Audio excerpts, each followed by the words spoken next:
Share বজাৰ মানে জুৱা নেকি? ট্ৰেডিং কৰা সকল কেৱল জুৱাৰী নেকি? লাখ লাখ টকা ট্ৰেডিঙত লোকচান হয়নে লাভ হয়? বছৰ বছৰ ধৰি ট্ৰেডিং কৰা সকলে কয় কি? ট্ৰেডিং কৰিবলৈ আপোনাক কি কি প্ৰয়োজন হয়? অতি চমুকৈ শ্বেয়াৰ মাৰ্কেট আৰু ট্ৰেডিং সন্দৰ্ভত আমাৰ এক প্ৰতিবেদন। শ্বেয়াৰ মাৰ্কেট আৰু ট্ৰেডিং বহুতৰ বাবে অতি সহজে ধন ঘটাৰ প্লেটফৰ্ম। বহুতে কয় ট্ৰেডিং মানে জুৱা, কিন্তু প্ৰকৃতাৰ্থত ট্ৰেডিং জুৱা হয়নে? ট্ৰেডিং কেতিয়াও জুৱা নহয়। আৰু কোনোবাই যদি কয় মই আপোনাক 1 লাখ টকা দিয়ক, মই আপোনাক 5% দিম, 10% দিম, এইবোৰ চব মিছা কথা। কোনেও দিব নোৱাৰে। পইচা কোনো কাৰো ঘৰত মেচিন নাই যে বনাব। অৱশ্যে বেংকৰ ডিমেট একাউণ্টসমূহক বেছি সুৰক্ষিত বুলি ক'ব বিচাৰে বিশেষজ্ঞসকলে। শ্বেয়াৰ মাৰ্কেট দুখন আছে, এখন BSE আৰু এখন NSE, আৰু ইয়াক ৰেগুলেট কৰে security exchange board of India, যিদৰে reserve bank of India, RBI আছে, তেনেকৈ SEBI আছে। তো এইখন আনঅথৰাইজ নহয়, এখন অথৰাইজড মাৰ্কেট হয়। আৰু দেশৰ যথেষ্ট জনগণ এইখনৰ লগত জড়িত। যদিও বা অসমত নতুনকৈ ওলাইছে, কিন্তু মই যিমান দূৰ জানো, মই নিজে 2008ৰ পৰা এই মাৰ্কেটখনৰ লগত জড়িত। তো মোৰ দৰে হাজাৰ হাজাৰ মানুহ যি মাৰ্কেটৰ লগত জড়িত, আৰু কিছু পৰিমাণে তেওঁলোকে বছৰটোত ভাল কিছুমান ইনকাম কৰে। আৰু হয়, শ্বেয়াৰ মাৰ্কেটত লছো থাকে, তো লছো কৰে।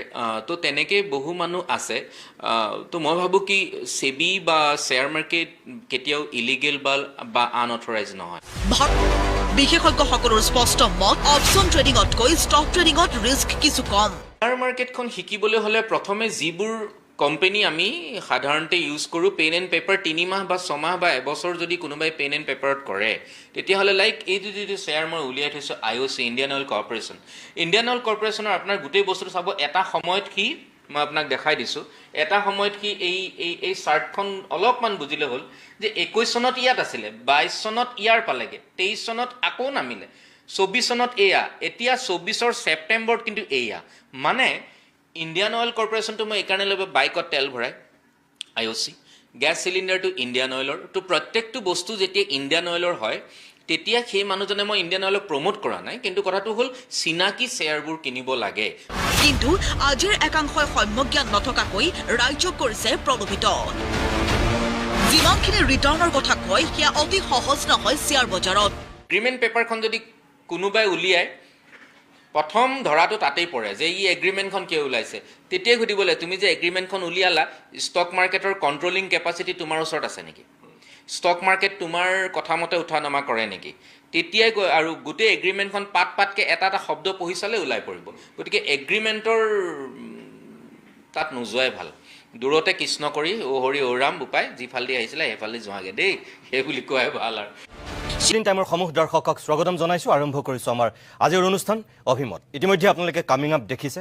আজিৰ অভিমতত আমি কি কথা পাতিব বিচাৰিছোঁ, গোটেই ৰাজ্য জোকাৰি যোৱা, বিশেষকৈ সংবাদ মাধ্যমতেই হওক, সামাজিক মাধ্যমতেই হওক, প্ৰবঞ্চকক লৈ যিটো পৰিৱেশৰ সূচনা হৈছে, অসমখনতো যে এনেকুৱা কিছু এতিয়া ঠগ আৰু প্ৰবঞ্চক আছে, এনেকুৱা কিছু অসমীয়া সন্তান আছে, মানুহে হয়তো কল্পনাও কৰা নাছিল।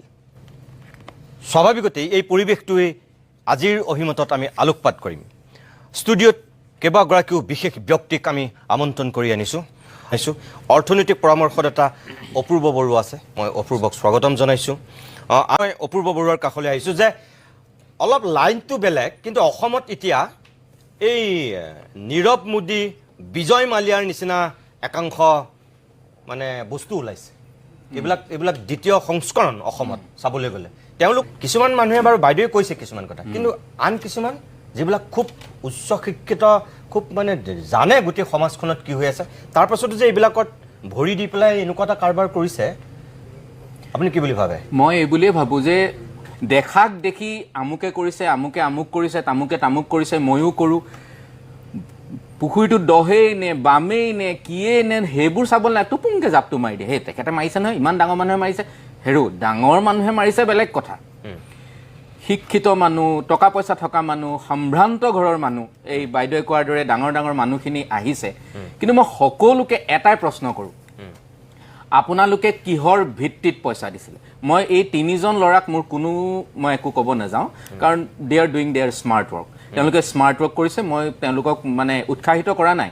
কিন্তু বেংকবোৰ বাদ দি এই টকাৰ লোভত কেইটামান বেছিকৈ টকা পাওঁ বুলি মোৰ মতে মানুহখিনি লোভিয়া আৰু আমাৰ এটা কথা আছে নহয় লোভে পাপ পাপে মৃত্যু সেই বস্তুটোৱে হৈছে আৰু এইখিনি মোৰ ক'ব লগা এটাই আছে যে মানুহ যিমান ধনী হয় সিমান বেছি লোভিয়া হয় ক'লাই হওক বগাই হওক সিহঁতি সেইবোৰ একো দেখা নাপায় সিহঁতক লাগে টকা টকা আৰু টকা কিন্তু কোনেও এইটো ভাবি নাচায় যে এই টকা সোপা মৰোতেও লগত নিনিয়ে মাটি বাৰী হাজাৰ বনালেও যাওঁতে একো নাযায় থাকি যাব কেৱল বডিটো আৰু সকলোৱে কেইদিনমানৰ পিছত পাহৰিব মই কোভিডৰ সময়ত মানুহ কেনেকৈ মৰিছিল মানুহক মুখাগ্নি কৰিবলৈ মানুহ নাছিল মানুহ অন্ততঃ ঘৰখনৰ 4টা ল'ৰা দেউতাক ঢুকাইছে কোনে ব্ৰত ৰাখিব তাক লৈ যুদ্ধ মোৰ পাই কলেজ আছে মোৰ স্কুল আছে মোৰ চাকৰি আছে মোক দোকানখন খুলিব লাগিব নহয় এনেকৈ অৰিয়া অৰি লাগিব ধৰিলে আমি সেইখন পৃথিৱীত জীয়াই আছোঁ গতিকে বেছি টকা ৰাখিও লাভ নাই